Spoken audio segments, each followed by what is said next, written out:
Hello, I'm Peter Sohn, director of Disney and Pixar's Elemental.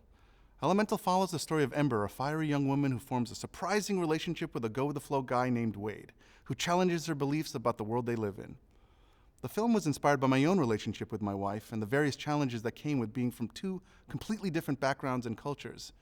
In this scene, we see Ember finally given a chance to see something she's always dreamed of, a rare flower called a vivisteria. It means a great deal to her because earlier in the film, we see a moment of prejudice she and her father experience when they are denied seeing the flower.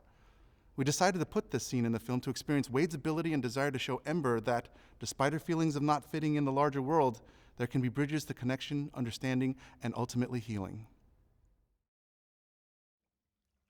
So this was one of the first sequences that we had boarded in the film. We knew that we wanted Ember and Wade to take a leap of faith together, but it was always boarded in this way where there wasn't any dialogue between the two of them. Could we begin to see their relationship growing live in front of us? So much of the imagery here is about trying to showcase where Ember belongs and where she doesn't. The arc of this sequence starts with her jumping into this dark place, and it's just her single light shrinking in the darkness. As the sequence rolls on, her light gets brighter and grows bigger the more she discovers about the place and the closer she gets to this moment of seeing the vivisteria. We left a lot of space here so that the score could begin to lift the audience out of their seats and to feel this growing love between the two of them. When Thomas Newman first played this track, immediately you felt trust sort of wrap around you, and that Ember could trust Wade to jump into this bubble that could kill her. As we build and discover more of this mysterious space that they're going into, this sort of flooded subway, we could just sit in their feelings and grow with it. Technically, these performances really needed to be executed in a way where we can really begin to feel Ember's healing and Ember's wonder of what she's about to see. The team here did an incredible job making these sort of breaks in logic feel real. And that's the whole game of this film, has been trying to push the audience to believe that fire and water are real. And not only that, that they can jump into these little miracles of sequences.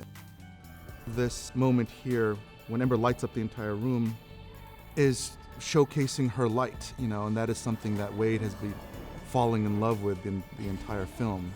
Right when she reaches that pinnacle, she gets to touch a vivisteria for the first time. And there's this look between the two of them here that the animators created, that it is a gratefulness from Ember to Wade that they captured that is so beautiful.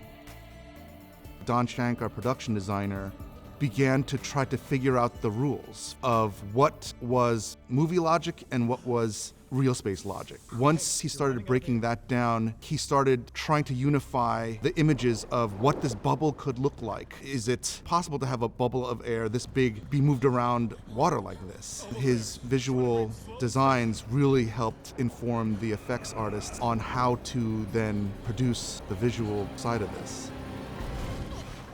Obviously, when the air goes out, it's building up to this first connection between the two of them, which was something that this whole film and this idea had been building up toward from the beginning. From its earliest pitch, this concept of, could they touch? What if fire fell in love with water? Could they vaporize each other? What could happen? And that question drove this entire film from development to its final frames here. And when we boarded this thing, we didn't know what this was going to look like. There were so many technical challenges to figuring out the look of fire and the look of water, and the idea of a chemical reaction were all the layers that we were chomping at the bit to get to. It took a film to build up to this moment.